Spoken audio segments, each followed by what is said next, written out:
Meet Today, incredible we're women going to be transforming diving into challenges the into stories success of and extraordinary redefining women empowerment. who are rewriting the rules, shattering expectations, and refusing to fade into the background.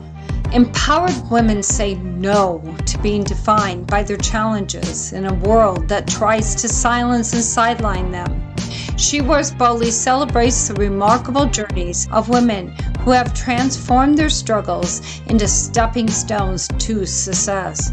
So grab your coffee or tea, settle in, and get ready to be inspired and fired up. Hello, everyone, and hope you're having a fantastic morning. This is She Wears Boldly, and today we're going to be talking to Beth. Beth, you want to tell them what you do and a little bit about yourself? Absolutely. Absolutely. Thank you, Dr. Deborah, for having me on She Roars Boldly. I love the title, first of all. I love the title.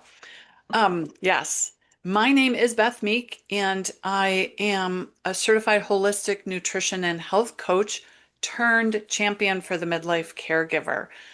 I support women who are caring for loved ones in some capacity while they're running on empty, very quietly in the background, not taking care of themselves. My work helps them with energy and with burnout and things like that, but also mindset and things like that. But it's not about doing more, it's about redefining self-care as something that supports her in the unpredictable life that she finds herself in, because so many caregivers um, allow caregiving to have them lose their health. They actually lose their health during caregiving, and that's what I'm trying to help women prevent. And that came from 2 seasons of my own caregiving. I was caring for my mom. It was less than 10 years ago, but approaching that because she passed in 2017. And she lived at a distance, and I traveled until I didn't.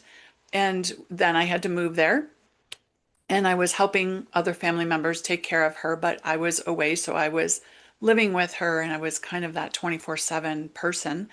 I lost my job during that time, didn't lose my husband, I like to say. And I understand that, they Yeah. needed someone, but it took its toll on relationships. It took its toll on, obviously, that, on finances, things like that. Right. When I came home, I was, after my mom had passed, I was burned out. I was anxious. I was felt guilty about everything because I felt guilty about trying to take care of myself and trying to live my own life. And I felt like I had lost my life. I thought, where do I belong? What do I do? Um, I knew how to take care of myself because of being a nutritionist and health coach. I knew how to get back on that track. But so many women don't. And my thought was there have to be other women who have experienced this, not maybe at a distance, but are burning out while caring for someone else and don't know how to take care of themselves during the season. So that's why I do what I do. I love helping other women understand that. And really it starts in the mind. It starts in the feeling worth taken care of, being taken care of, just like you're giving the care, but we fall to the bottom of our priority list. So Yeah, I can think of so many situations that women might be in. Maybe they have a special needs child that that's true. is still living with them as an adult. Yes. Oh, I mean, absolutely. yeah, it's hard. Why do we as women do that? Why do we feel that we don't need to take care of ourselves and that we feel guilty about it when we're in Yeah. situations, high tense situations like what you're talking about? Yeah. Why I think we do it most is, in my opinion, is that because we don't see ourselves as important as we see other people. And we don't see, we've also, in my opinion, heard in society for a long time that Mhm. self-care is selfish, that taking care of yourself or doing something for yourself when someone else in your life, such as a mother of a special needs or Oh, yeah. a daughter of a mom who's ill or a dad who's ill, that that's viewed as selfish, that we shouldn't take care of ourselves because we have this responsibility in front of us. And granted, we do. And Yeah. I am the first to admit that caregiving is a is a sacrificial season. It is a Right. season where your life changes. But I'm also of the opinion and belief that if we lose ourselves in our own health, what good are we to the person we're Right. trying to help? Yeah. I mean, how can we help someone if we're sick and burned Yeah, out? And if we're burned out, we're probably going to get sick. yeah, So who's going to take exactly. care of both of us then? That's right.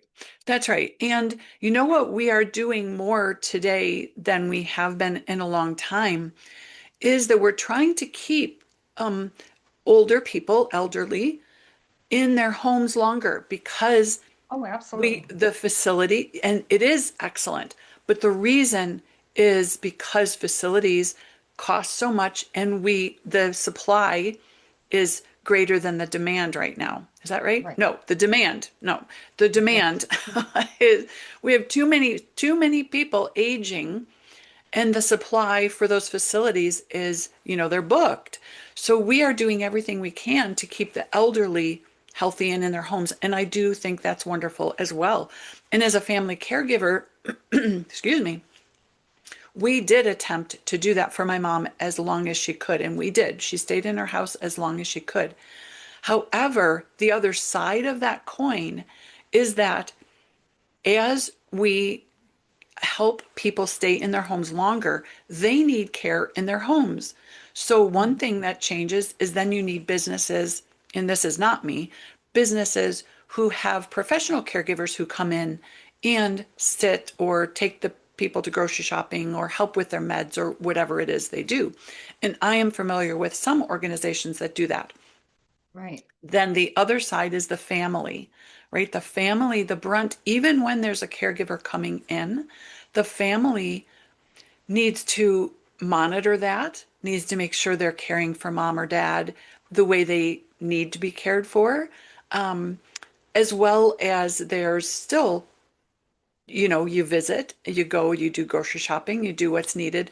So, taking care and seeing that those family caregivers, and most often those are women, are being taken care of themselves and knowing that they need that time to take care of themselves is is the other side of that coin. And the statistics out there, I won't say the exact number because they are staggering, but it's between 40 and 50% of caregivers, especially the older you are, do not outlive the person they're caring for.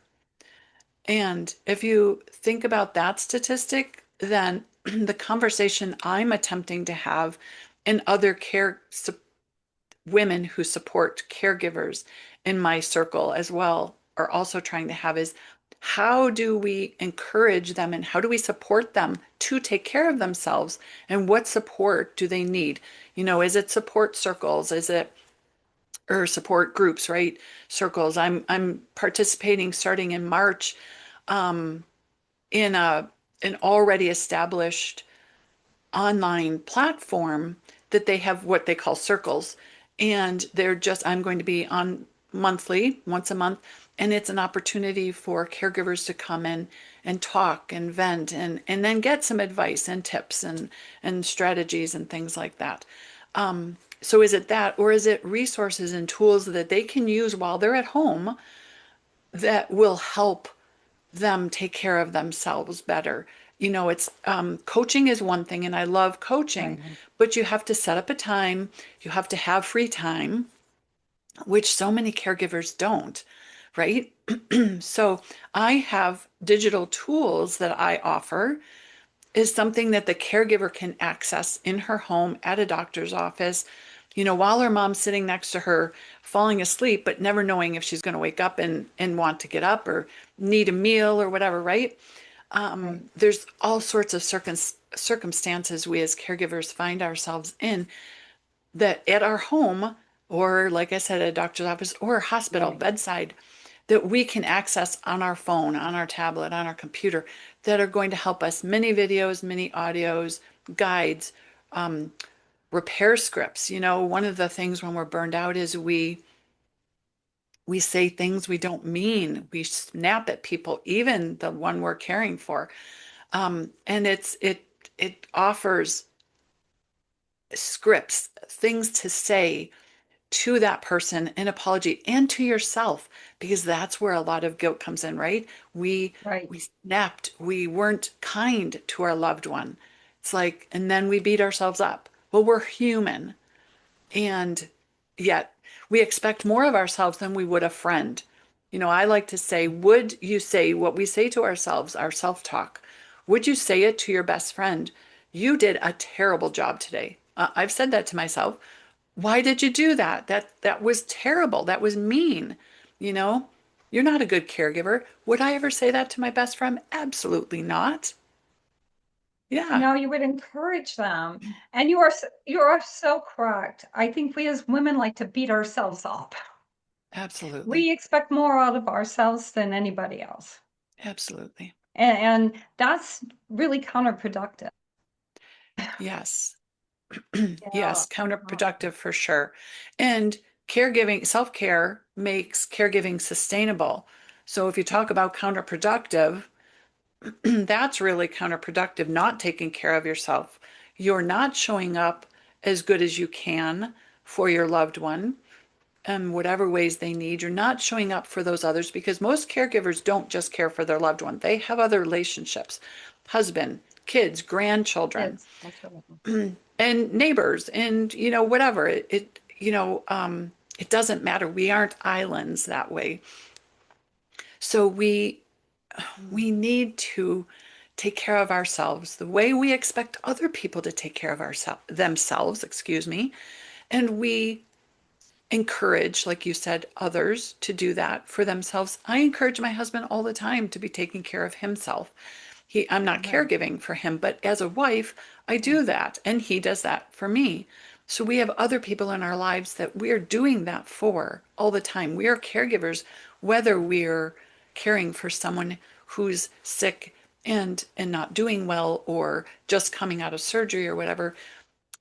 We're women, we're nurturers by nature, and Right. we're caregivers. But we don't seem to give ourselves that same, I don't know, respect or worth. I love that. I think you got it right there. We don't respect ourselves. Yeah, It's almost like we feel like that'd be bad to respect ourselves, yeah, like selfish or something. I don't know why, but we tend to respect other people, but have little time to say, you know what, you're doing a good job. yes, And there's yes, nothing wrong with giving yourself those kind of messages. You're doing a good job. You're doing a hard job. yeah, Yeah, maybe you could learn some more techniques, but you're still doing a good job. You're yes, stepping up when no one else is stepping up. It's okay yes, to say these things to ourselves. absolutely. And you're doing the best you can with what you Yeah, have. Isn't that what we've been told? Excuse me. Isn't that what we've been told when as a daughter, I think my parents could have done this differently or better. yeah, And I'm not saying personally I think that, I'm just saying we right. say that about our Yeah, parents. They could have brought us up better or differently, but we're taught that they did the best they could with what they had, right? right. Which is the truth. They did the best they had. Um, so why do we think we're not doing the best we could with what we have? And I think it does have to do with respect. I completely agree. But I also think it has to do with what we think about ourselves. What is it that I think about myself? Do I think I am worth taking care of? Do I think I'm worthy of that care and worthy to be liked.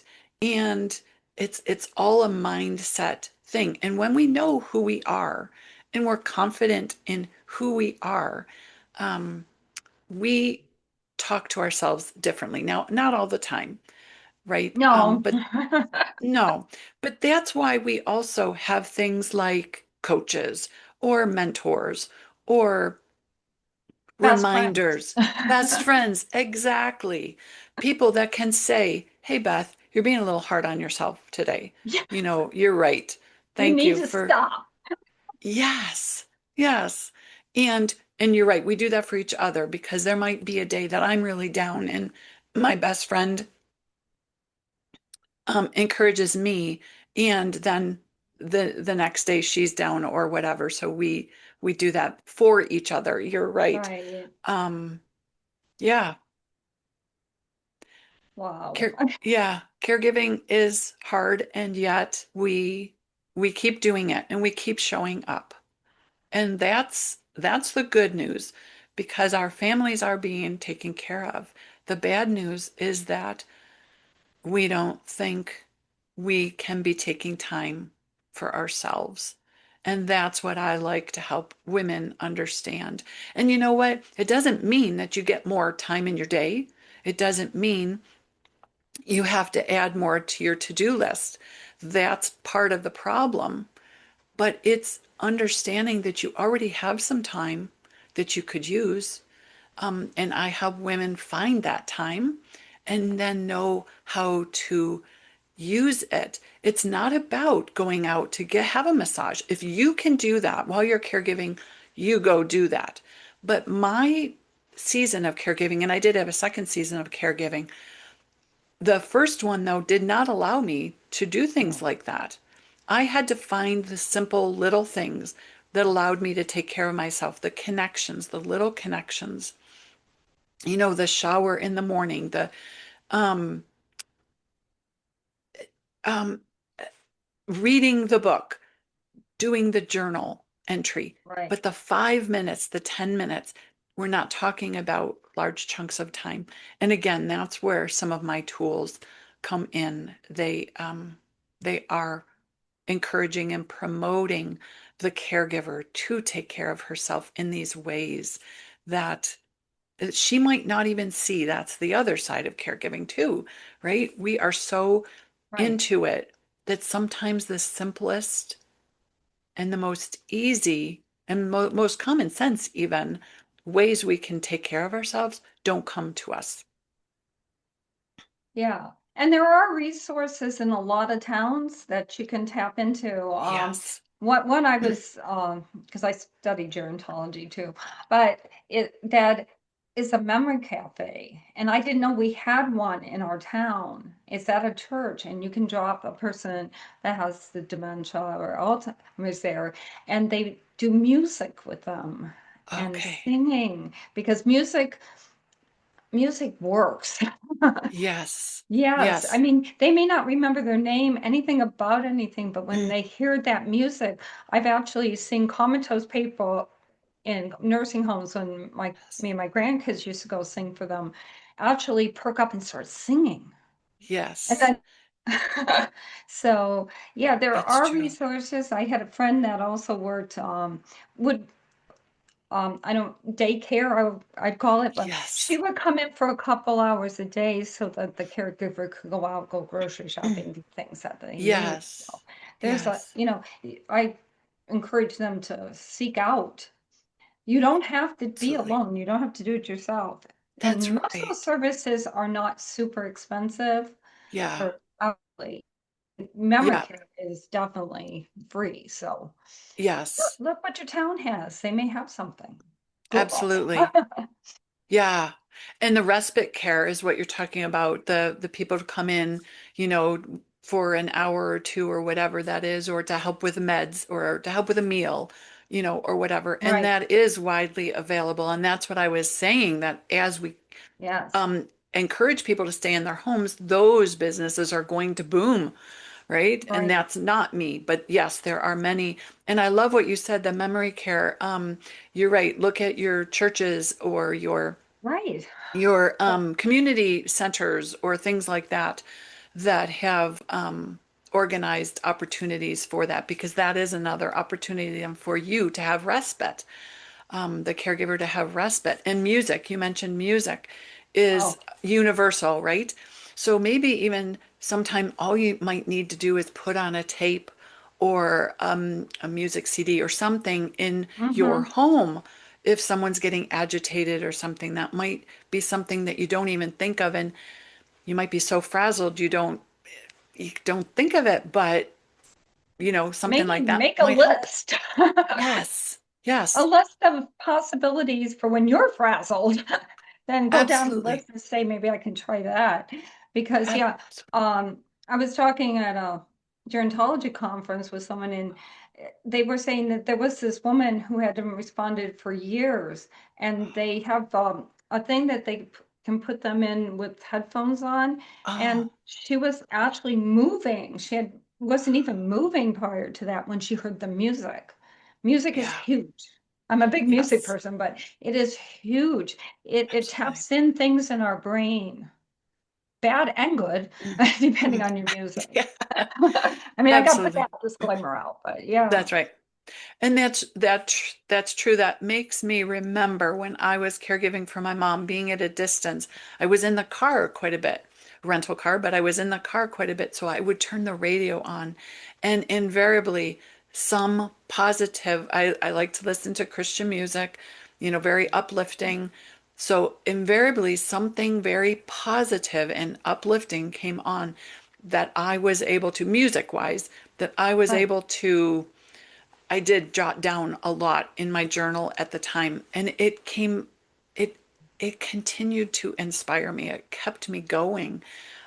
So music, not just for the person you're caring for, your loved one, but Right. also for the caregiver, exactly, can be a source of that Yeah. inspiration. It was just making me think, if you're, particularly if you respond with the person you're caregiving to certain types of music. So when Yes, you're really frustrated, which is making them more frustrated, absolutely. you could put on that kind of music for both of you. Yes, And maybe just take yes, a breath. that's right. That's right. And you know what that does? It maybe doesn't allow respite, a getaway, but it allows you both. It's a common experience. Right. And when we're losing our loved ones, and I realize all caregiving doesn't end that way, Right. but a lot does. A lot Um, does. when we're losing our loved ones, we're always looking for those moments that we can share with them, because the moments that we used to share are in the past and they're precious, but they are in the past often. Um, we don't redo those because they're unable to. So creating those new moments, whether it's around music or something like that, those would be wonderful. And imagine the conversation that might come after that, after everybody is calmed down. Maybe there'll be an Mhm. opportunity for a more cognizant conversation than was had in the past. Um, Or a laugh or a smile together. exactly. Yes. Yes. A laugh or a smile. Right. And just the calmness, just that person being noticeably calmer and noticing that you are noticeably calmer will do a lot for um, the rest of that day or what is next. Maybe it's before a meal. Meal times are very difficult, um, especially where dementia and things like that are concerned. Yeah. And maybe that would become even, I don't want to say just a habit, but a way you got ready for your meals together, or something, right? We think outside the box. And if you're not able to, others maybe can help you and And other if something resources. doesn't work, try something else. That's right. You didn't Absolutely. fail. That's This right. is an unknown territory for everyone. Yeah. And on that note, what would you say to someone, putting you on the spot here, what would you say to Okay. someone who, and I know this happens, is dealing with their own guilt in the situation as a caregiver? their own guilt Yeah. that they're not doing enough or they're not doing it right, or maybe, something that happened in the past is coming up Mhm. and they're starting to feel really guilty because they're caring for this person that they really do love. How do you deal Yes. with that kind of guilt coming in? Because guilt's a killer. Guilt is a killer. And guilt is one of the things that every caregiver experiences in some way. Um, so the first thing that I believe about guilt is that it starts in the mind. It does. Um, that's right. And It's not it the heart, it's the mind. that's right. And it can be because of self-talk. You're telling yourself you're not doing enough. It can also come from outside of you, that someone else, whether they're family or friend or Facebook, or someone commented, on a post that someone said, I can't find time for myself. Well, they might have said, you shouldn't find time for yourself, or whatever. It might come from external. So I think it's important to know whether it's coming from internal or external, because external, you can cut that person off, not if it's a family member necessarily, but Right. if it's a Facebook person, I'm thinking you can just not listen to them or ignore them. If it's a family member, setting boundaries is huge in caregiving, and I think having a serious talk about that is very important and very necessary. Or Yeah. you can just say, you know what? That person says I'm not doing enough. Maybe it's because they're not doing anything or they are incapable. I They're am going guilty. to, that's right. I am going to decide that I am doing enough as much as I can. Maybe they say something specific. Maybe in that specific area I could do a little more, but then in this other area, maybe I could ask them to help out, or something like that, right? Asking specifically is very helpful. And I could talk about that as well, a long time, because this call me if you need me, or give me a text if you need a meal or whatever, that doesn't work for caregivers. They need specific, and you need as a caregiver to ask others specifically, could you bring dinner for this night? Could you sit with my mom for this hour? But that's another topic, because Right. guilt is something that I think we have to attack. And one of the ways I like to attack it is the thought that we feel like guilty about, is it true? Is it a true statement? Is it a true thought? And if it is, then we need to deal with that further. Right. But most likely it's not. Most likely we're saying something about, I didn't do enough, but it's probably not true. We're doing as much as we can. Second, um, is it kind? No, is it helpful? Sorry, the second one, is it Yeah. is it helpful? Yeah. Does it make does it help me do my job better? Or is it causing me to be stuck in, self-talk? So usually it's not probably very helpful. And the third is it kind? Because I like to say, is it kind? Would I say it to a friend? Right? It's the same thing we just talked about. Yes. Would I say it to a friend? And if it's not none of those things, we need to reframe the thought, and there's nothing then to be guilty about or over, because we are doing our best. And yes, there might be an area that we could do better in. Maybe we're short-tempered and we need to try to think before we speak to our loved one in that way. So maybe there is work to do. We're human. I said that before. We're not perfect. Right. But where guilt is concerned, we need to find out where it's coming from and nix it, and or nix our own thoughts over that guilt, and then work through that, and know that we're doing as much as we can. And guilt is, um what I want to say is that it's really not truthful. It's really not accurate when it attacks us. So we need to address it in that way, in asking those questions. And when we do, then we can deal with it the way it needs to be dealt with. And usually that it doesn't belong there. And do you recommend caregivers to, if particularly if they're struggling really hard, to try to find maybe a group or someone to vent to? Absolutely. Support groups are huge. or a trusted friend, like you said before. You always want to find someone who's not going to say, or not going to make light of what you're dealing with. Right. They might not understand in that they might have never dealt with it, and those people aren't going to be able to say, I know what you're going through, but they can listen. And it's the people that are judgmental and critical that you want to steer clear from. It's true in almost any area of Right. our lives. Anything. We don't share certain things with those naysayers, right? Those people who are just going to beat us down.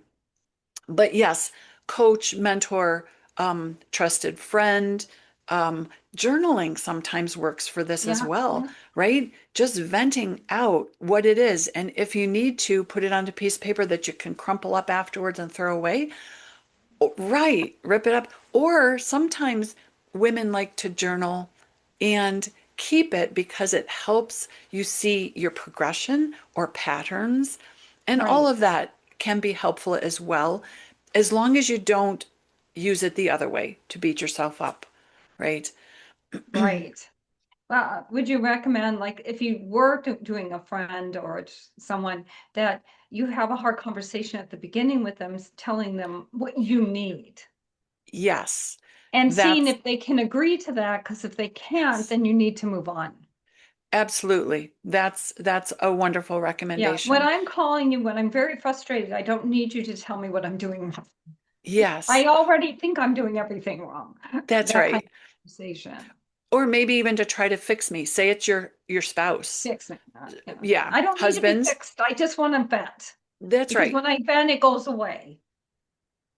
Absolutely. Then I feel better. It's like just unburdening yourself is really what it Right. feels like. The weight is off. And sometimes the other person might not be able to do that because then they might feel burdened. It is sometimes Right. an unusual person or a more Right. less, that can take that on and disperse it themselves. And I find sometimes the spouse isn't the best person because you live, Usually isn't. no, you're too close. They know you too well. They know Right. possibly family or other situations. It's often a girlfriend, right? Or a Yeah. trusted friend. And that way, even a workmate sometimes that you've just, Yeah. really well. It might not be your best friend, but a person who knows Yeah. you well enough to be able to listen, like you say. And yes, saying this is really what I'm going to need when I call you. I have a gal in town who is currently a caregiver, and I'm keeping connected with her. And what she likes to do is refer to these people that she has in her corner as her team, her caregiving, her self-care team.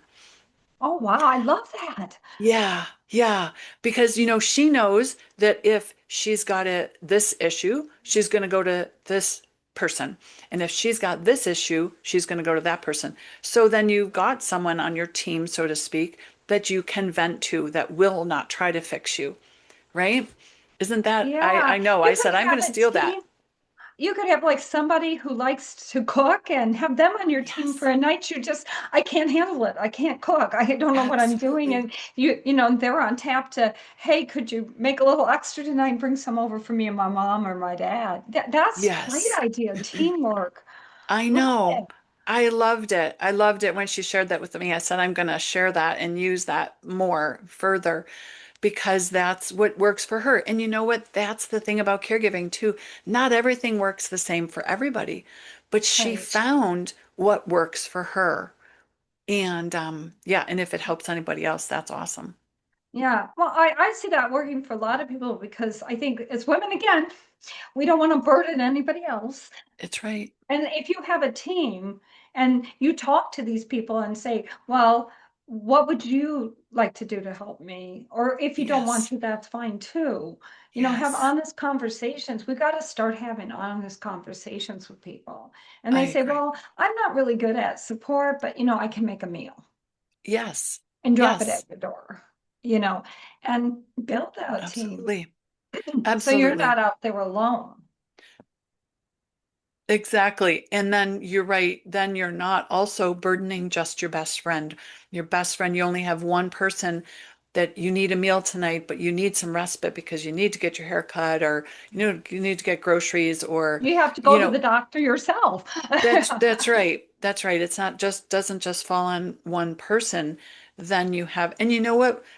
It stands to reason because our loved one has a team of people that care for them. They have doctors and specialists, Right. and you and other people that are, maybe someone does come and take them out for an hour a day, or they have this church group or memory care or wherever that is Yeah. that they do. So they have a team, or you have a team for them.